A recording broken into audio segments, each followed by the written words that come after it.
Hello guys! Isang mapagpalang araw po sa bawat isa sa atin.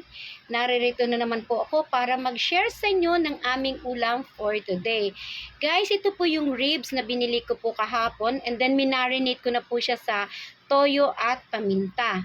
Meron din po tayong bawang, sibuyas, kamatis, oyster sauce at ito pong upo.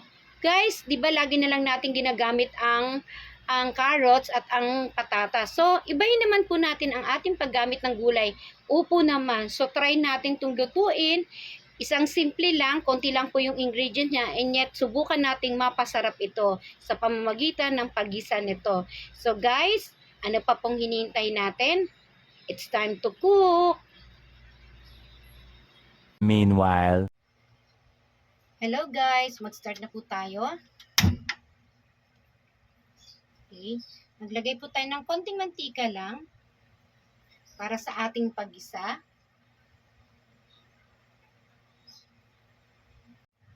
So, ayan guys, mag-start na po tayo. Lagay na po natin yung ating bawang.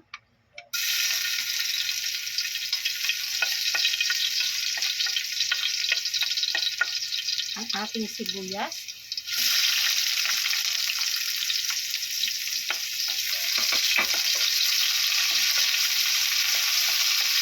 At ang ating binabad na ribs. Guys, inuuna ko po talaga ito bago po yung kamatis. Ibibinibita ko po muna siya.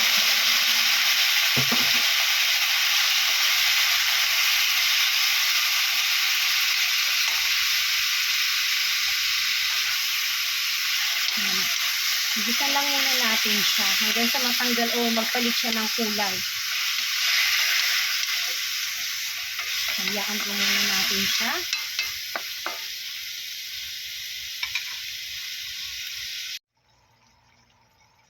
Hello guys! Ayan po, nagtubig na siya. So, hayaan lang po muna natin siyang maluto sa sarili niyang sabaw. Yan. Sa mahinang apoy lang po para hindi naman po siya masunog. Pero habang pinapakulaan po natin siya, ilalagay na po natin yung ating kamatis. Yan. So, hayaan lang po muna natin siya.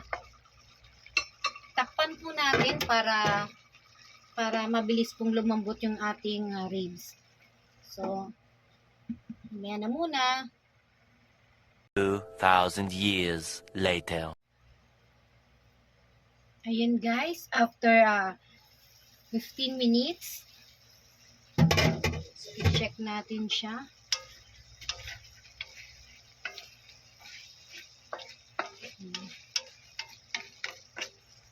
Lagyan na po natin siya ng oyster sauce.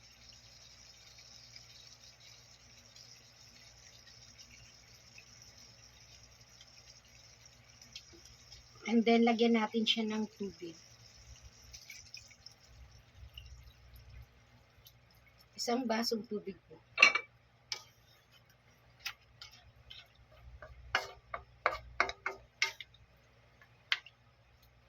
Ayan. And then, muli natin siyang pakuluan. Mga 10 minutes.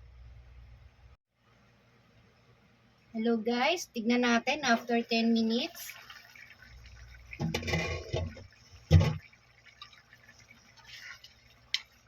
Sa mahinang apoy lang po ito para mabilis po lumambot yung karne. At hindi rin po magastos sa gasol.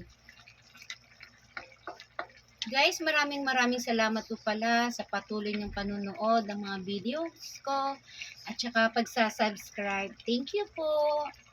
So, i-check natin kung malambot na po yung ating karne. Yung ibang parte po ng ng buto-buto, meron po rin karne yan. Check po muna natin.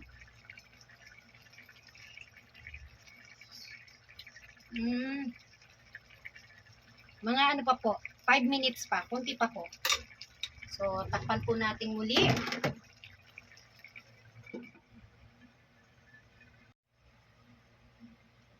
Ayan guys, after 5 minutes, check natin muli.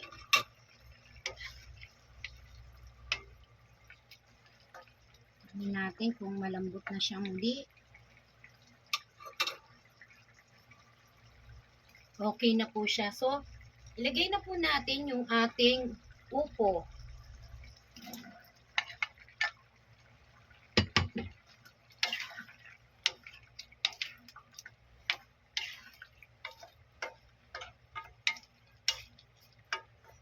So, pakukuluan na lang natin to. Mabilis lang po maluto ang upo. So, takpan natin muli. Another, mga 5 to 10 minutes. Okay, tingnan natin siyang muli. Okay na po yung kanyang ano. Tikman na lang po natin yung kanyang lasa.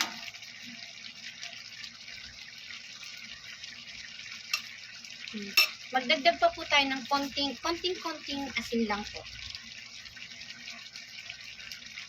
Yan. And then, paminta.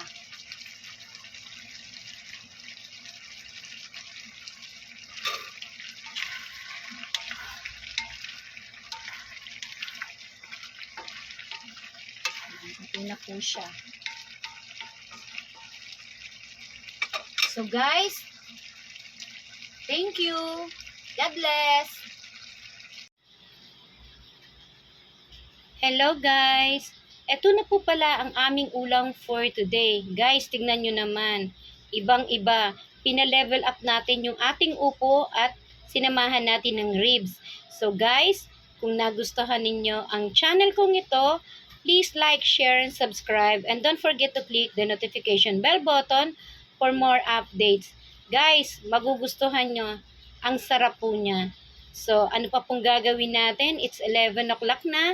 Kain na po tayo.